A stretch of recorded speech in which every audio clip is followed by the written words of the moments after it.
हरिः ओम्। चंद्रमा मनसो जात चक्षुः सूर्यो अजायतः श्रोत्राद्वायुश्च प्राणश्च मुखादग्निरजायतः दीपो ज्योतिर्परब्रह्म दीपो ज्योतिः जनार्दन दीपो हरतु मे पापं पूजादीपनमोस्तुते शुभं भवतु कल्याणम् आरोग्यं सुखसम्पदम् आत्मज्योतिप्रकाशाय दीपज्योतिर्नमोस्तुते भवदीपस्तसाक्षवे नमः। ओम।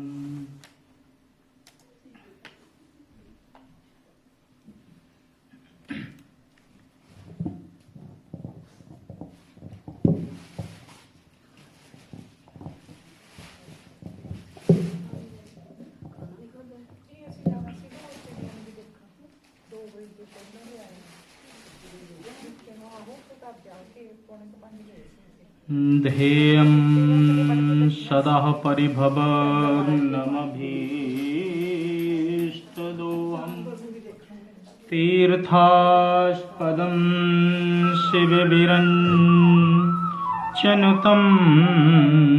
शरण्यं भृत्यार्तिहं प्रणतपालभवाब्धिपोतम् वन्दे महापुरुषते चरणारविन्दम् वंशी विभूषितकरा नवनीरदाभा पीताम्बरधरुडबिम्बफलाधरोष्ठा पूर्णेन्दुसुन्दरमुखादरविन्दनेत्रा कृष्णात् परं किमपि तत्त्वमहं न जाने नारायणं नमस्कृत्यं नरं चैव नरोत्तमं देवीं सरस्वतीं व्यासं ततो जयमुदीरहे।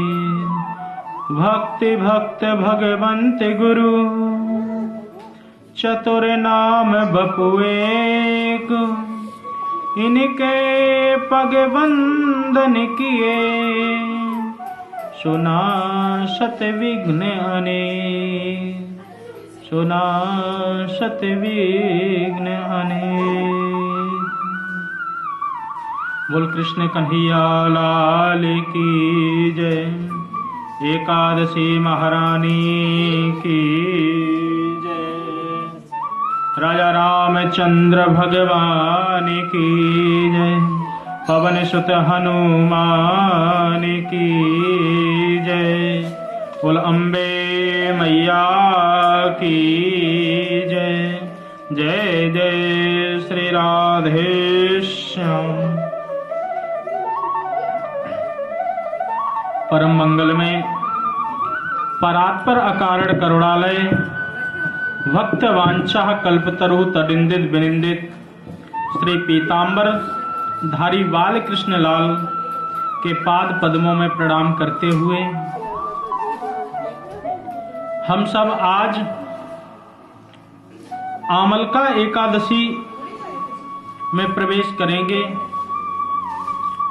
जो कि फाल्गुन माह के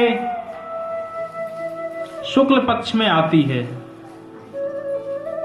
इस एकादशी का बहुत ही बड़ा महत्व होता है। होली से ठीक पूर्व हर साल ये एकादशी अपने निर्धारित समय पर आकर के हम सबको यही निर्देश देती है कि इस दिन विशेष आंवले का दान करना चाहिए। भगवान विष्णु जी पर इस दिन विशेष आंवलों का उपहार चढ़ाया जाता है। तो श्री सूत जी महाराज बैठे हुए थे। अन्य ऋषियों ने पूछा कि प्रभु कोई हमें एक ऐसा उपाय बता दें, कोई ऐसा व्रत बताया जाए जिससे हमारे सब रोग दोष नष्ट हो जाएं। तो श्री सूत जी महाराज को याद आया कि एक बार मानधाता जी ने गुरु वशिष्ठ से यही प्रश्न किया था। कहा कि प्रभु मुझ पर ऐसी कृपा करें जिससे कि मेरा कल्याण हो सके। तो मानधाता जी के पूछने पर श्री वशिष्ठ जी ने बताया। ये मानधाता कौन थे? ये राम जी के ही पूर्वजों में से एक थे। राजा मानधाता के पिता का नाम युवनाश था।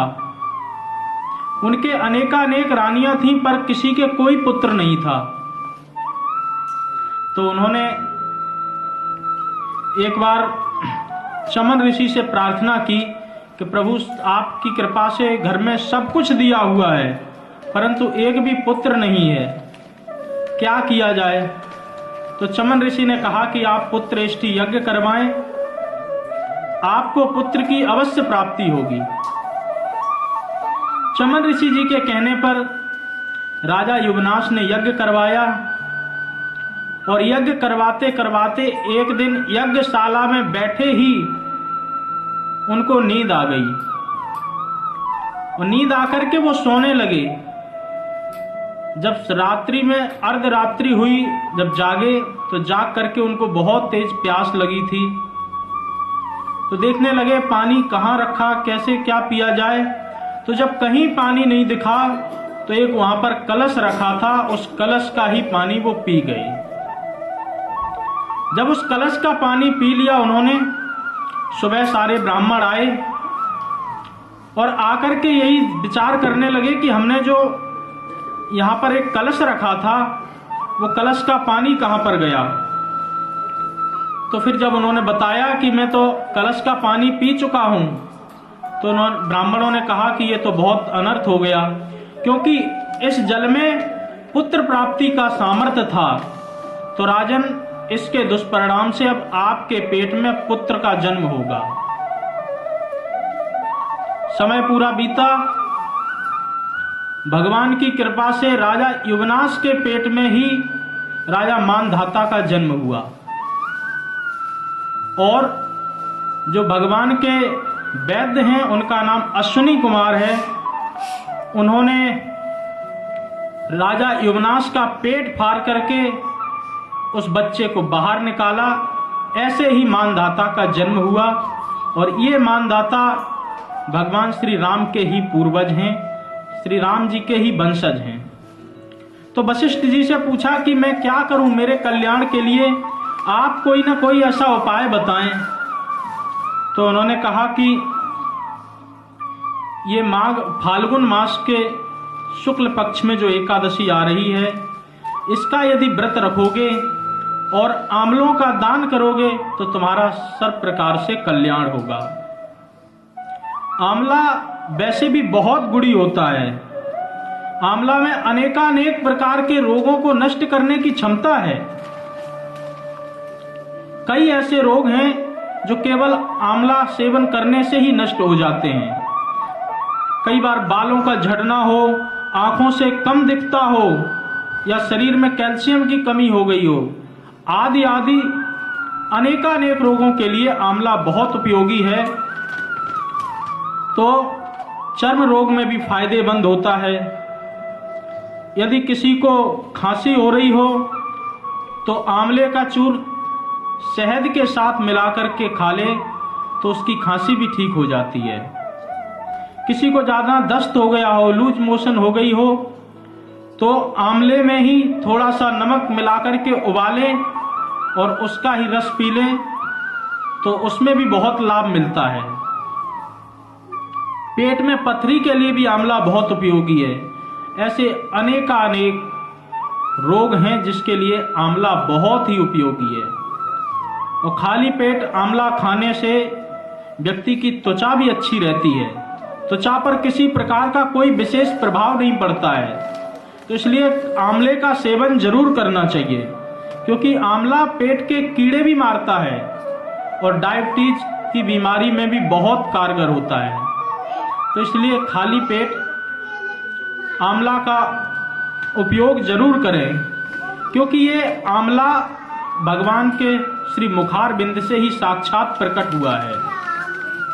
ऐसी मान्यता है शास्त्रों में कि इस आंवले का जन्म भगवान श्री विष्णु जी के मुख से उत्पन्न हुआ और उसी समय ब्रह्मा जी के द्वारा सृष्टि का भी निर्माण शुरू हुआ।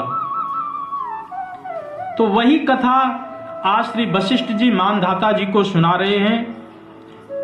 कहते हैं कि वैदिश नगर में, वैदिश नाम का एक नगर था और उसमें एक चैत्ररथ नाम के राजा निवास करते थे।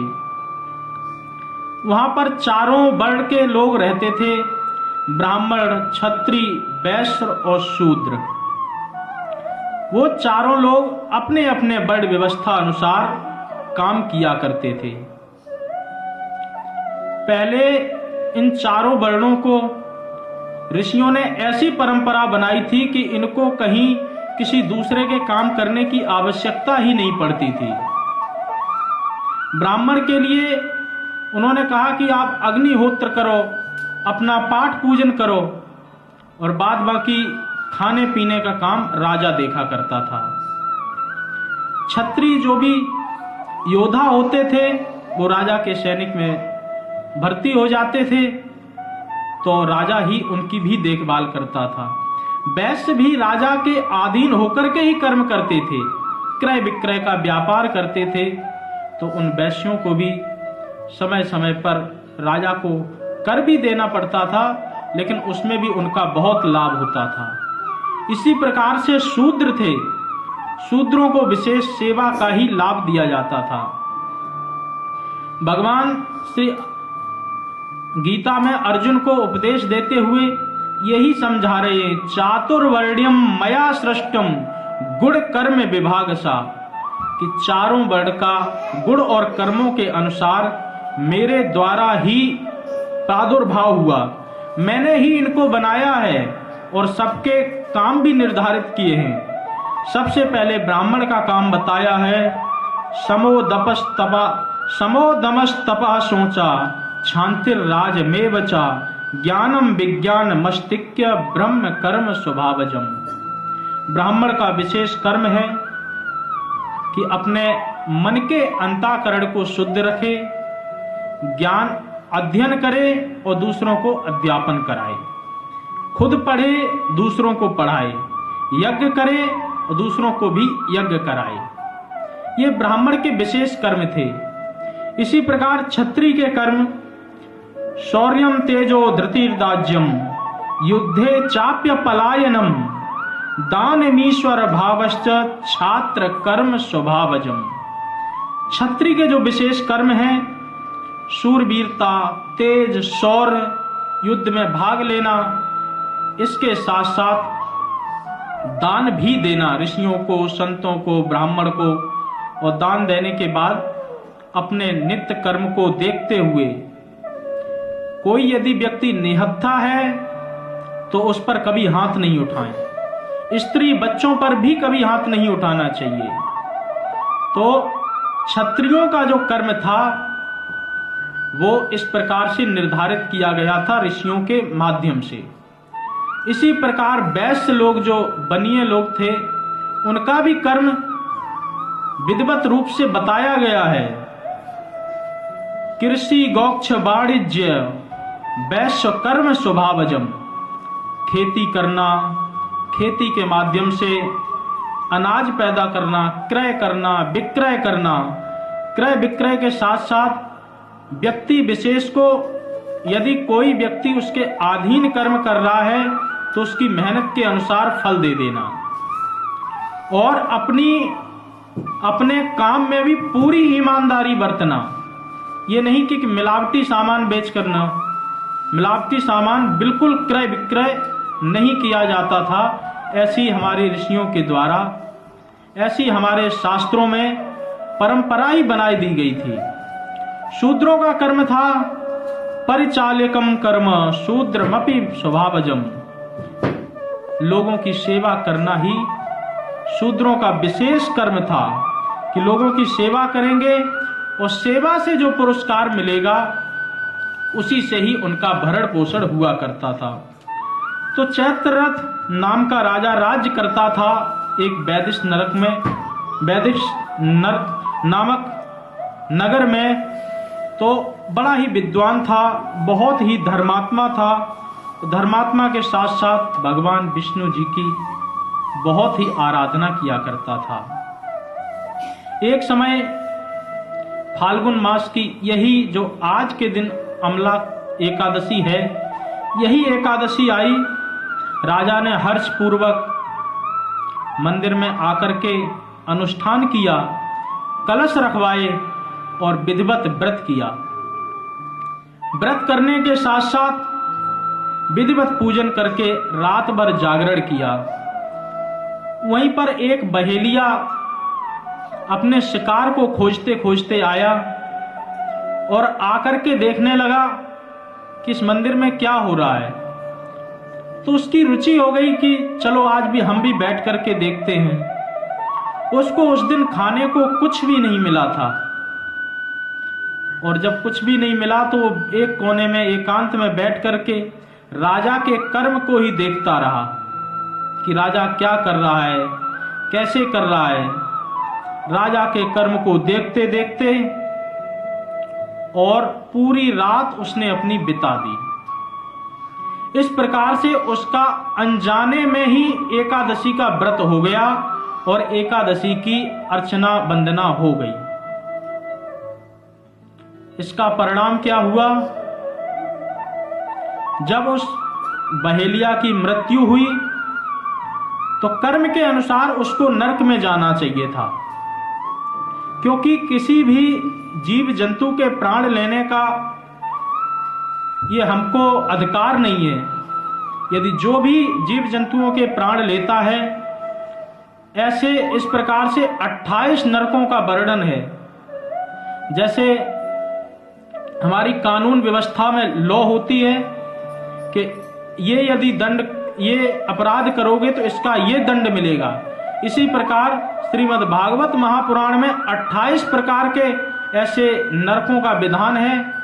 जो इस प्रकार के नरक मतलब कृत्य करता है, कर्म करता है, वो व्यक्ति ऐसे ऐसे नरकों में जाता है। तो कर्म के अनुसार उस बहेलिये को नरक में जाना चाहिए था, परंतु अनजाने में एकादशी का उसका व्रत पूर्ण हुआ, व्रत संपन्न हुआ, तो भगवान की कृपा से उसे एक ऐसे घर में जन्म मिला जो सब प्रकार से संपन्न था। ऐसा घर जहां पर उसका नाम विदुरथ रखा गया। विदुरथ नगर में बसुरथ रखा गया, और बसुरथ नाम में उसमें चतुरंगड़ी सेना भी थी उसके यहाँ पर, और बहुत धन धान्य था। 10,000 ग्रामों का वो पालन भी किया करता था, परंतु मन में कुछ अहंकार रहता था, क्योंकि उसके पास धन दौलत बहुत थी, और जहां धन दौलत ज्यादा बढ़ जाती है वहां पर किसी न किसी प्रकार से कोई ना कोई दोष आ ही जाता है। तो धन अधिक होने से 15 प्रकार के दोष बताए गए हैं कि जहां पर धन अधिक होता है वहां 15 प्रकार के दोष आते हैं। स्तेयम हिंसा नृतम दंभ कामा क्रोधा स्मयो मदा भेदो वैरमवश्वासा संस्पर्धा व्यसनानि च एते पंचदशानर्था मर्दमूला मता नृणाम। पंचदश माने होता है 15। जिस व्यक्ति के पास ज्यादा धन होगा तो स्तेयम माने होता है चोरी। जिस व्यक्ति के पास ज्यादा धन होगा वो चोरी जरूर करेगा। आप सब सोच रहे होंगे कि जब उसके पास इतना धन है तो वो चोरी क्यों करेगा? अरे भाई, वो हम ऐसे धन की चोरी नहीं करेगा, परंतु सरकार से तो उसको चोरी करना ही पड़ेगा।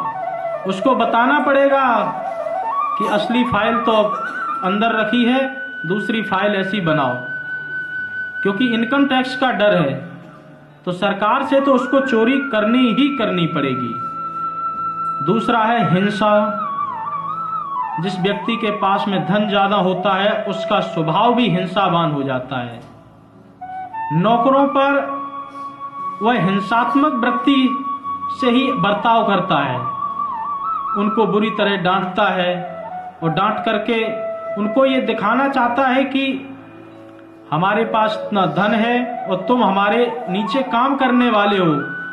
बाद बाकी अन्य रूप से नौकरों की मदद कर देना चाहिए, परंतु यदि कोई आपके नीचे काम कर रहा है तो उस पर इस प्रकार से व्यवहार नहीं करना चाहिए, क्योंकि आज भगवान ने यदि आपको दिया है तो कल ले भी सकते हैं। भगवान जब भी देते हैं छप्पड़ फाड़ करके देते हैं, ये कहावत आप सबने सुनी होगी। एक राजस्थान के महाराज हुए पीपाजी महाराज, उनकी पत्नी का नाम था सिया सहचरी। राजा ही थे, धीरे धीरे उनको वैराग्य हो गया।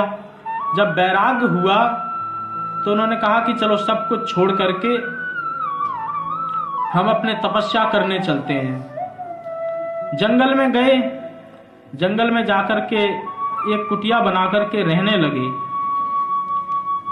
एक दिन ऐसे ही घूमने के लिए चले गए और किसी पेड़ के नीचे बैठ करके उन्होंने ऐसे ही मिट्टी को खोदना शुरू किया तो उनको वहां सोने का कलश दिख गया जो कि मोहरों से भरा हुआ था। सोचने लगे पीपाजी महाराज के प्रभु भी कैसी कृपा करते हैं, हम ये सब कुछ छोड़ करके आए, उसके बाद भी लगता है परमात्मा हमारी परीक्षा लेना चाहते हैं कि अभी हमारे अंदर धन की वृत्ति है या नहीं है। तो उन्होंने वैसे ही वहीं पर ढक दिया और रात्रि में आकर के घर में विश्राम करने लगे। उसी रात में उनके घर चोर आ गए तो वो अपनी पत्नी को बता ही रहे थे कि परमात्मा की ऐसी कृपा कि आज हमें वहां पर एक ऐसा कलश मिला जिसमें मोहरें बहुत सारी भरी हुई थीं। तो जाकर जब चोरों ने सुना तो इस झोपड़ी में क्या है, चलो वहीं चलते हैं, वहां पर मोहरें हैं, वहां इतना धन है। तो चोर जब गए तो वहां देखा तो वहां वास्तव में कलश था और कलश जब खोल करके देखा तो दुनिया भर के सांप बिच्छू निकलने लगे उसमें से।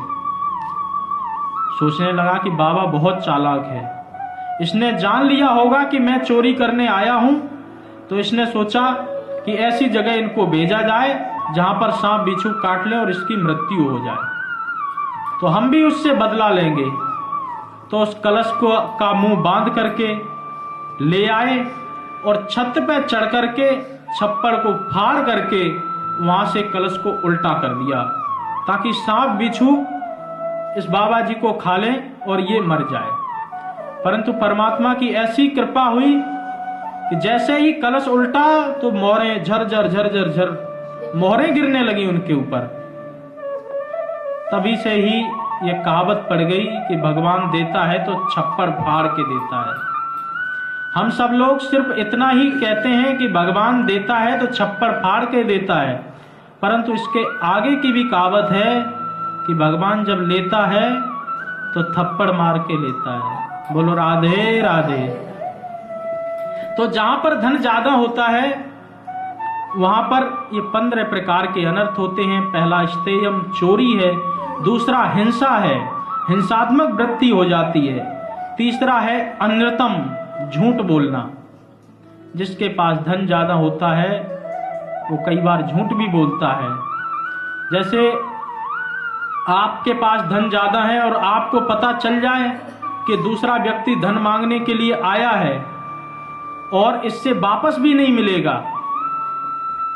तो फिर आपको कहना ही पड़ेगा कि तुझे धन की पड़ी है, यहां हमारे पास जहर खाने तक को पैसे नहीं है, क्योंकि आपको पता है इससे वापस मिलेगा ही नहीं, तो आप उसको भी धन नहीं देंगे। चौथा है दंभ। दंभ का मतलब होता है जैसा है वैसा न दिखा करके दूसरे तरीके का बर्ताव करना। दो प्रकार के लोग होते हैं, किसी के पास तो कुछ दबा के रखते हैं जिनके पास होता है, और जिनके पास नहीं होता है वो शो ऑफ करते, दिखाते फिरते हैं कि इतने करोड़ तो उससे लेने, इतने वहां लेने, और जब देखा तो कुछ भी नहीं। दंभ का मतलब होता है कि जैसा है वैसा न दिखा करके उसको ढक लेना, दूसरे तरीके से दिखाना। एक उदाहरण से समझते हैं दंभ को। एक घर में एक आदमी अकेला सो रहा था और उस घर में भी चोर आ गए। 4-5 चोर आए और वो सोते सोते जाग गया। उसने देखा कि ये 4-5 चोर हैं, मैं अकेला हूं, क्या करूं? तो वो झूठे में ही नाम लेने लगा, अरे भाई पप्पू देख क्या खटपट हो रही है। उसने 4-5 ऐसे नाम लिए, घर में कोई नहीं था, वो अकेला ही था। जब 4-5 लोगों के नाम लिए, कहा देखो क्या खटपट हो रही। तो चोरों को भी लगा कि यहां तो बहुत सारे लोग हैं और सब जाग भी गए हैं, और यदि बहुत और देर रुका गया तो बुरी विडंबना हो जाएगी, इससे पहले ही भाग लो। तो है वहां पर कोई नहीं, एक ही व्यक्ति है, लेकिन इस प्रकार का वातावरण क्रिएट कर दिया। इसी का नाम दंभ है। जैसा है वैसा न दिखा करके दूसरा व्यवहार करना। तीसरा है काम। व्यक्ति के पास धन ज्यादा होती हैं तो उसके अंदर कामनाएं भी बढ़ती हैं कि ये भी कर लिया जाए, ये भी कर लिया जाए। कामनाओं को भी बहुत ज्यादा जन्म देती हैं। तीसरा है क्रोधा। व्यक्ति के पास धन ज्यादा होगा तो क्रोध भी उसको आएगा, और ये सबसे भयंकर बीमारी भी है। क्रोध में वो ये नहीं देख पाता है कि वो किस तरीके का व्यवहार कर रहा है, और जब क्रोध बढ़ जाता है तो वो दूसरे को कुछ समझता ही नहीं। क्या बात कर रहे, तुम्हें तो हम खड़े खड़े खरीद लेंगे। इस प्रकार की भी कई बार बातें निकल जाती हैं। तो क्रोध भी आ जाता है ज्यादा धन होने से। स्मय माने होता अहंकार। अहंकार वृत्ति भी उसकी हो जाती है। भेद, उसके अंदर भेदभाव भी प्रकट हो जाता है। अगला है बैर। जिस व्यक्ति के पास जितना ज्यादा धन होगा उतने ही उसके ज्यादा दुश्मन होंगे, उतने ही ज्यादा बैरी होंगे। तो धनवान व्यक्ति के दुश्मन भी ज्यादा होते हैं। अगला है अविश्वास। धनी व्यक्ति कभी किसी पर विश्वास नहीं करता। कई बार तो उसको अपने पर ही विश्वास नहीं होता है। अरे यहां रखे तो थे पैसे, कहां गए हैं, रख करके खुद ही भूल जाएगा। उसके बाद भी दूसरे पर शंका करने की उसकी आदत पड़ जाती है। तो व्यक्ति जो ज्यादा धनी होता है वो कभी कभी विश्वास को भी खो देता है और अविश्वास की तरफ चला जाता है। अगला है संस्पर्धा। कंपटीशन बना ही रहता है कि क्षेत्र में तो हम इतने लेवल पे आ गए हैं, एक फलाने अंबानी जी भी हैं, उनके बराबर हम कब पहुंचेंगे। तो इस प्रकार से उसके अंदर संस्पर्धा भी बनी रहती है, कंपटीशन भी होता रहता है। और आगे कहा व्यसनानी। व्यसनानी में बहुवचन लगाया है, तो इससे व्यसन होता है जुआ खेलना, मदिरापान करना और दुराचार करना। इस प्रकार से ये 15 अनर्थ हो गए। पहला है चोरी करना, दूसरा हिंसा आ जाती है, अन्यतम झूठ बोलना, दंभ, काम, क्रोध, अहंकार, नशा, भेदभाव और बैर, अविश्वास और कंपटीशन, और व्यसनानी में जुआ और मदिरापान, दुराचार आदि। इस प्रकार से 15 अनर्थ आ जाते हैं जब व्यक्ति के पास में धन ज्यादा हो। इसीलिए श्री भरत जी महाराज जब प्रयागराज में पहुंचे तो यही प्रार्थना करने लगे कि धर्म कि अर्थ न धर्म न काम रुचि, गति न चहू निर्वाण, जन्म जन्म रति राम पद, एहि वरदान न आन। वैसे तो नियम है धर्म अर्थ काम मोक्ष।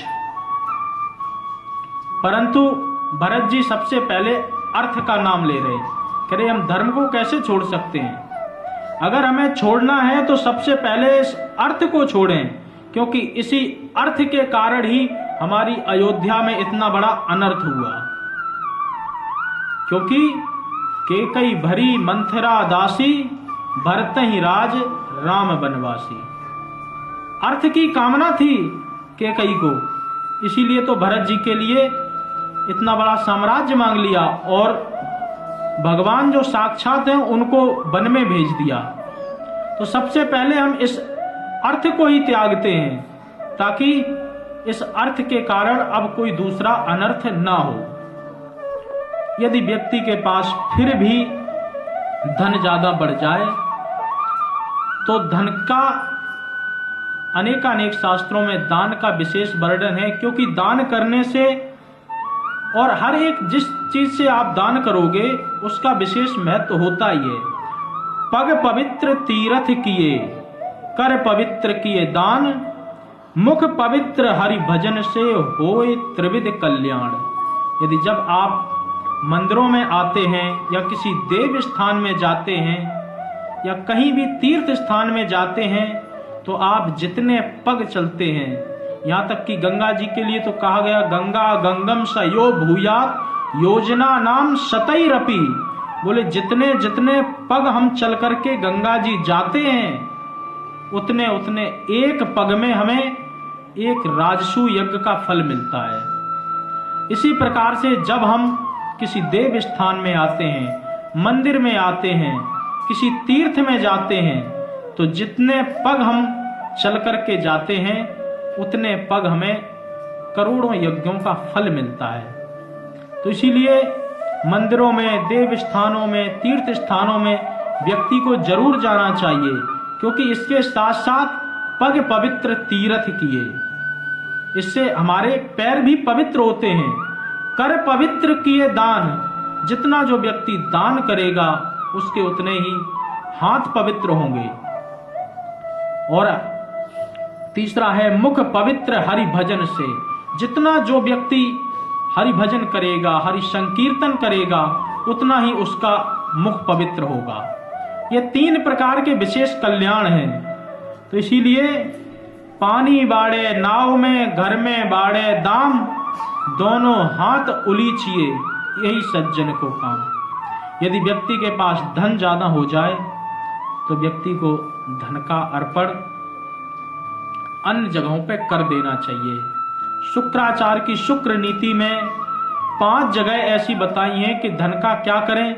बोले यदि धन ज्यादा हो तो उसके 5 भाग कर दें और 5 भाग करके एक एक भाग उसमें देते जाएं।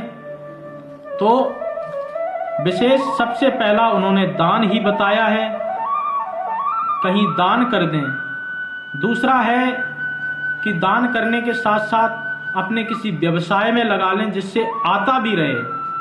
तीसरा है कि कोई ऐसी चीज बना दें, कुआ बावड़ी, जिससे आपके मरने के बाद भी नाम चलता रहे। चौथा है कि आप अपने स्वजनों के लिए भी खर्च करें। आप अपने घर में भी जो आपके मित्र वर्ग हैं, जो आपके पारिवारिक जन हैं, उनमें भी धन का एक हिस्सा दे दें, नहीं तो कल को कहीं वही दुश्मन न बन जाए। और 5वां है कि आपातकालीन के लिए थोड़े से धन को हमें अलग रख भी लेना चाहिए, क्योंकि बीमारियां या कोई रोग दोष कभी भी समय बता करके नहीं आते हैं।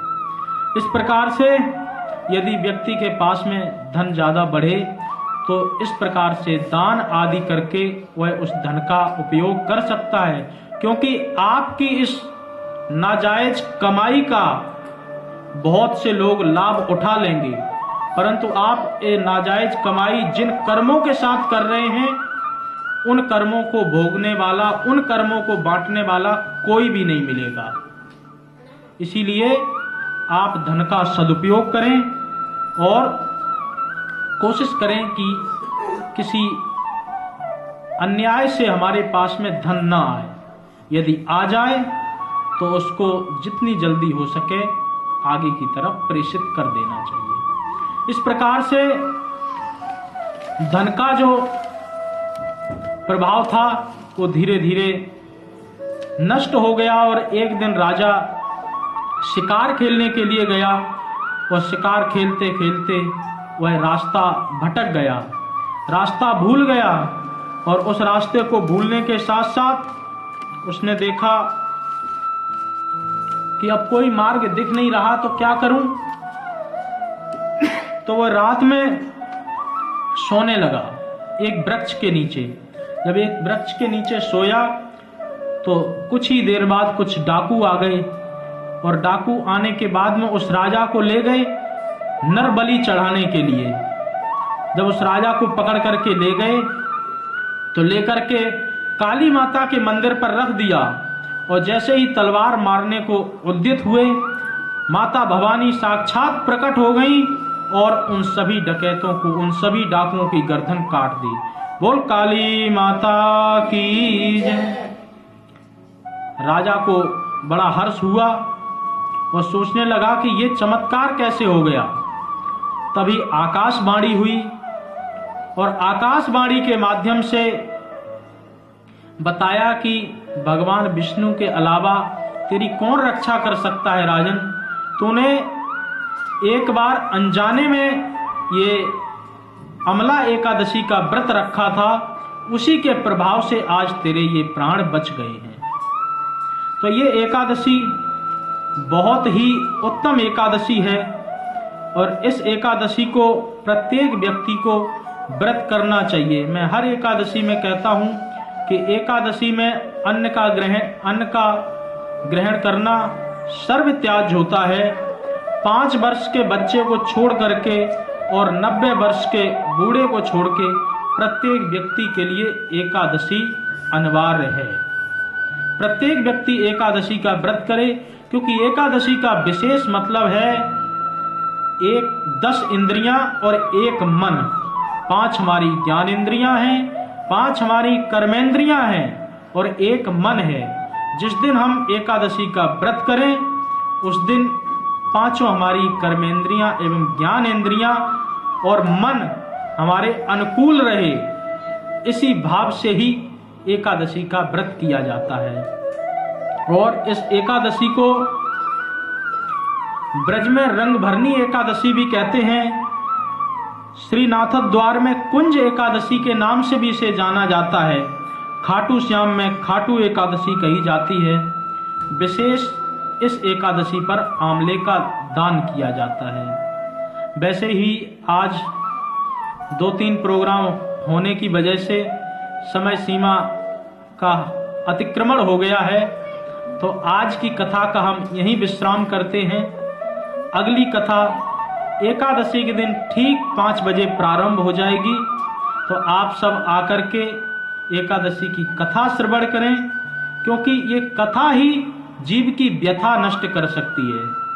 और कथा के सुनने से एक नहीं अनेकानेक लाभ हैं। जैसे कि एक जंगल में ही शिकारी और शेर दोनों हैं, तो शिकारी शेर की खोज में रहता है, तो किसी न किसी दिन वो शिकारी का तीर शेर को लग ही जाता है। इसी प्रकार आप लोग मंदिर में आए और मंदिर में कथा के माध्यम से कोई ना कोई ऐसी बात परमात्मा की कृपा से निकलेगी जो आपके हृदय में सीधी उतर जाएगी और उससे आपका कल्याण भी हो जाएगा। इन्हीं शब्दों के साथ में आज की कथा का यहीं विश्राम करते हैं। बोल एकादशी महारानी की जय, बांके बिहारी लाल की जय, अम्बे मैया की जय, जगदम्बे माता की जय। जय जय श्री राधे श्याम। आरती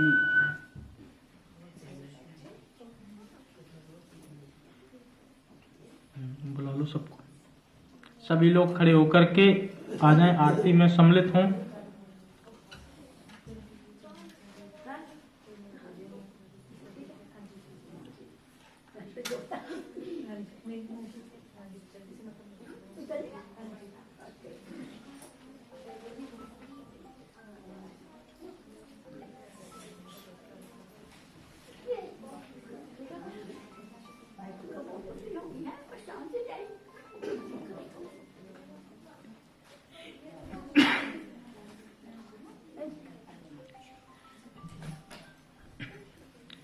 श्री बांके बिहारी तेरी आरती गाऊं, कुंज बिहारी तेरी आरती गाऊं।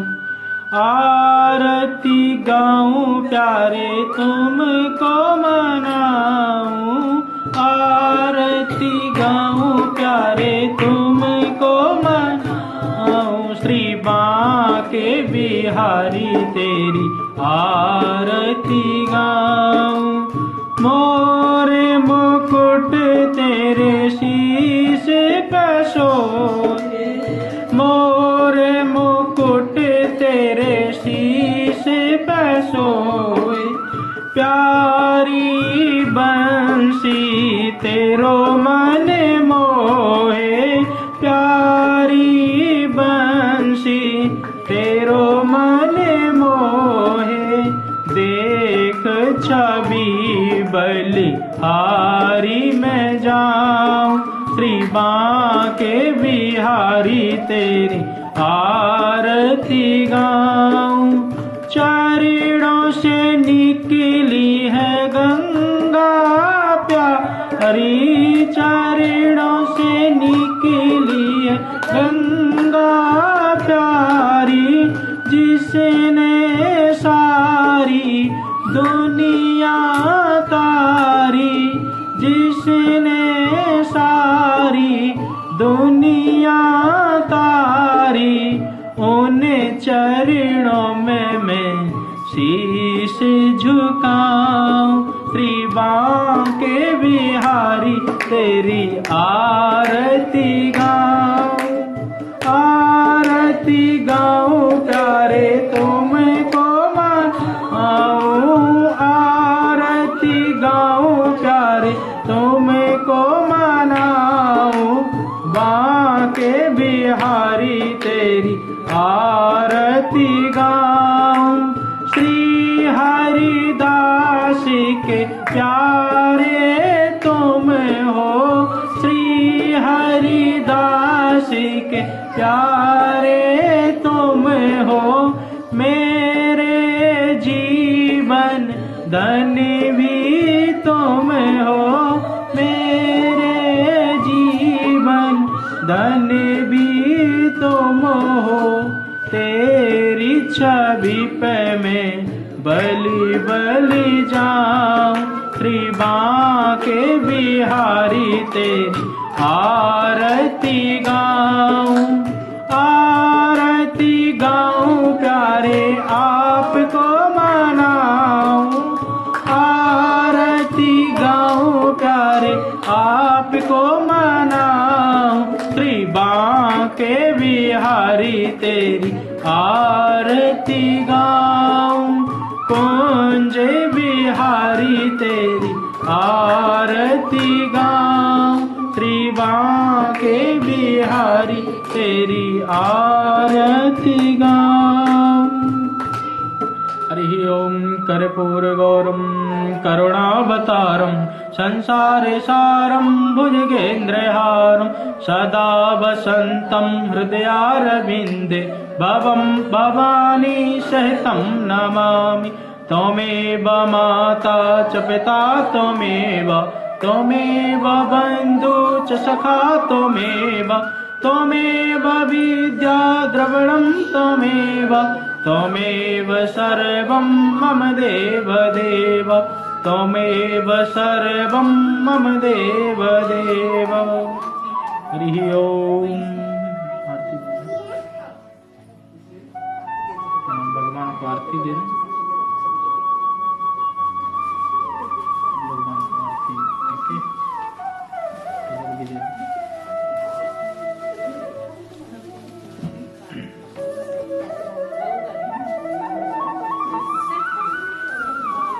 इधर थोड़ी आरती दे रहे हैं, फिर मेरे पास उसके बाद